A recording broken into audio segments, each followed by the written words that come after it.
We are back. You are chatting with John P. Today, I'm going to be talking about the secrets of being a watch YouTuber. I'm going to be talking about some things and also dispelling some myths that I think many people may have about what it's like making YouTube videos about watches and being in the watch industry. I see it in the comments below, and I also see it on Instagram, The Real John P. I get a lot of messages from people, and they say, "Hey, John, why did you say this about this particular watch model or brand, and everyone else out there said this other thing?" Or, "Why did you and Federico make a video together and you were talking about this one watch and you thought maybe it wasn't as great as everybody else out there? How could you possibly think this? You must be wrong." Well, I'm going to share with you exactly why that is. And it's not just us, there's others out there, but I'm going to share with you kind of the conundrum or the issue that I think a lot of people in general get into, but certainly in watch YouTube and content creation. This also includes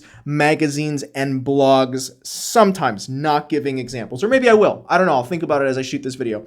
On the wrist today, I have an Enakar Sherpa Guide Vintage, all original spec, all original bracelet. Love this thing. And that's something that I always love to see in vintage watches, that original spec condition, part for part. Love to see it, love to have it.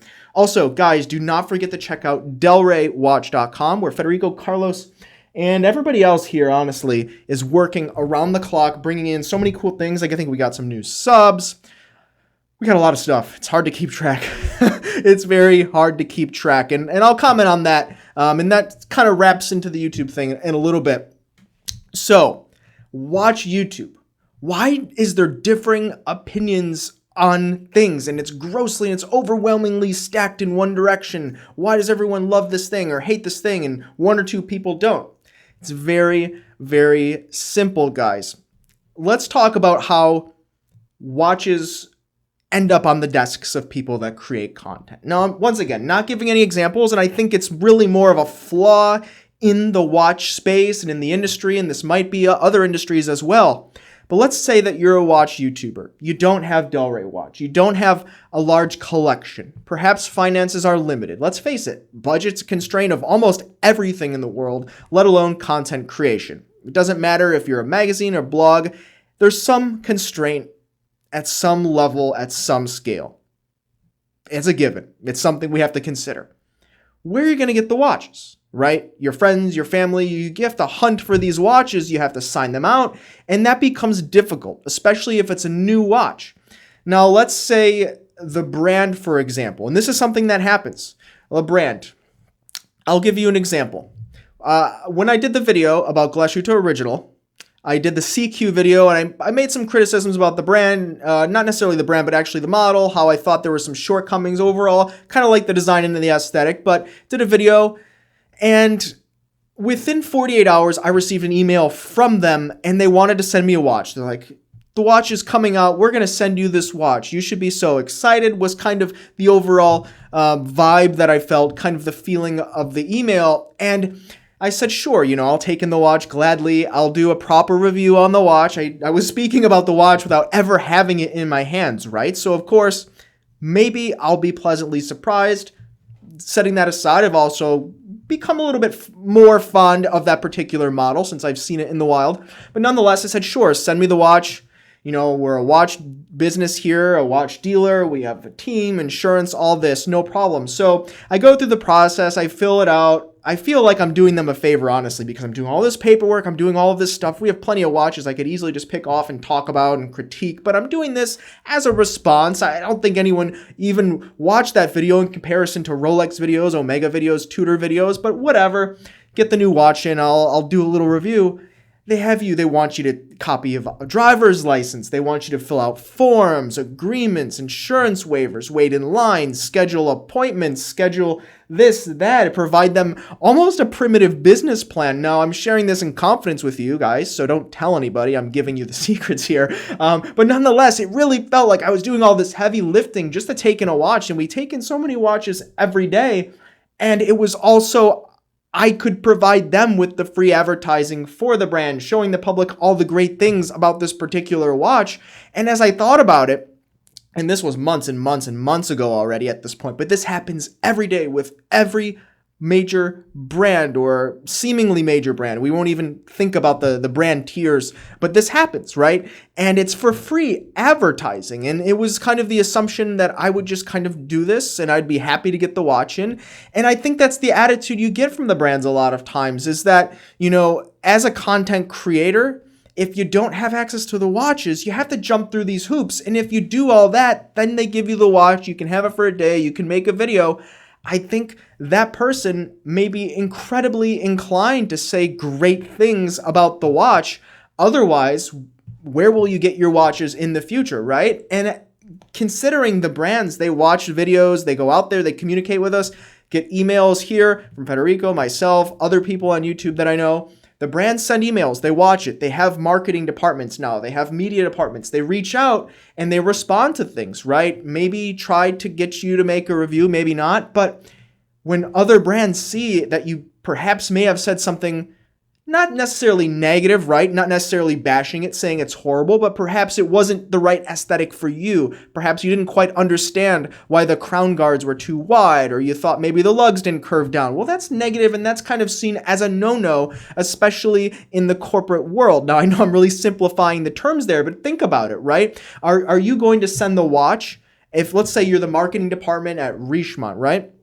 Just giving you an example, not giving anything specific at this point, just talking off the cuff. Are you going to send the watch to the guy that maybe even has a little bit less subscribers, but he's going to say overwhelmingly things about it for free? He's going to also be basically a free brand ambassador just to have that watch to make that video. Otherwise, they couldn't have made any content. Or are you going to send the watch to someone that maybe even has more subscribers, so may say something a little bit more negative about the watch, maybe give you a more unbiased opinion? I don't think it's going to happen, right? You have one sample watch, one demo watch. You're going to give it to the people that are going to say, or be the most likely to say the great things about the brand and the watch, and be that, quite honestly, free ambassador and free advertising for the product. So I think it's incredibly important that to recognize, not saying that this is a negative thing, right? Because if you can't get the watches, you want to make content. I mean, this could be said about anything, right? Even automobiles, right?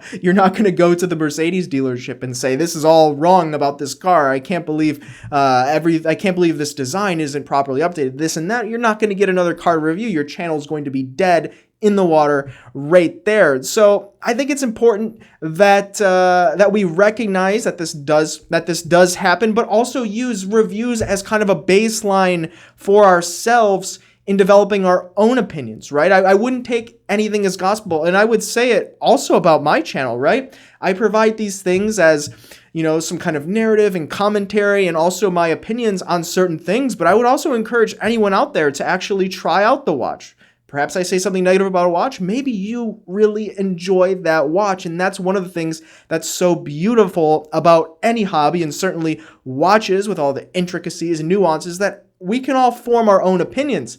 And so I know some people out there, even sometimes in the comments, will say, well, you have delraywatch.com and you trade pre-owned watches, so of course you'll only say great things about the watch. Guys, I've quite literally made videos where I say,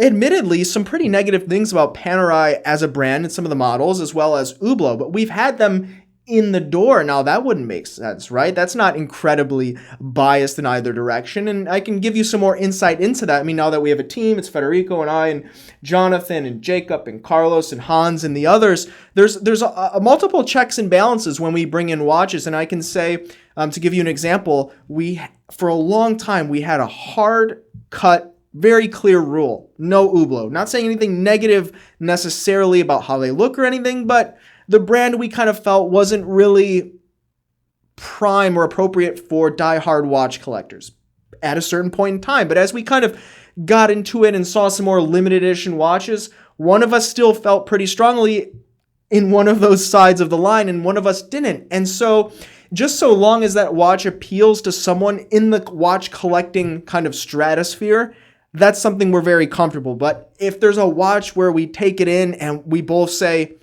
this is nothing that a watch collector ever should really have, It's just something that doesn't make the cut. I can give you an example. There's one particular Tag Heuer model. I won't give it. I've mentioned it in the past, but there's a fake screw on the dial. That piece will actually fall off.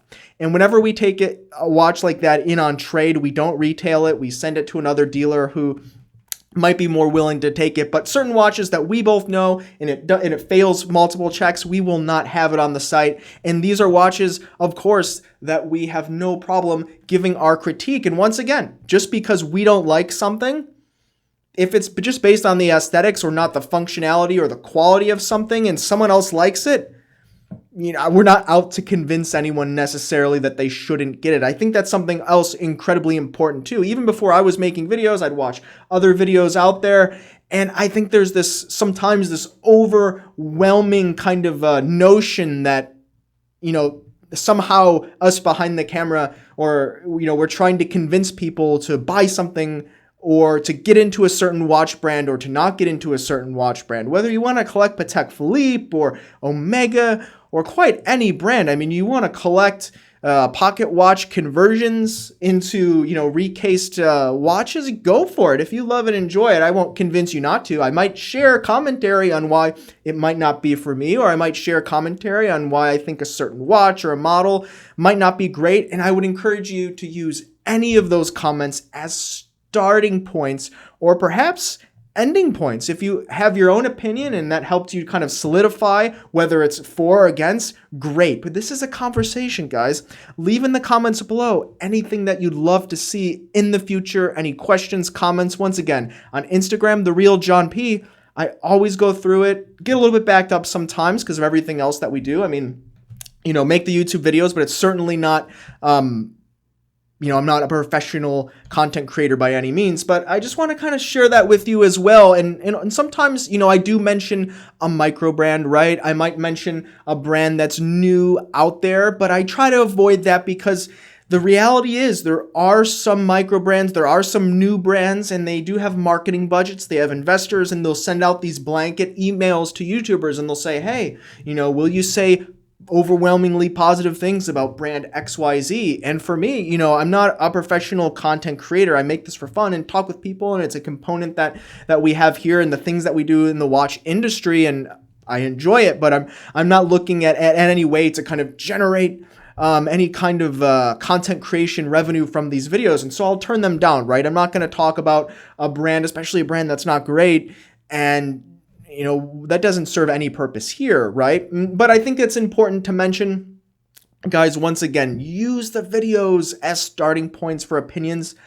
Try not to take all of it as gospel, and also look at the way that it works, right? We all have opinions, and that's what makes watch collecting so much fun, is that we can get together, videos like this, comments below, Instagram, and just talk about these things. What do you guys think? Is there anything you'd love to see in the future? Leave it in the comments below. Also, please do not forget the thumbs up, like, and subscribe. I really do appreciate it, and we'll see you next time. You've been chatting with John P.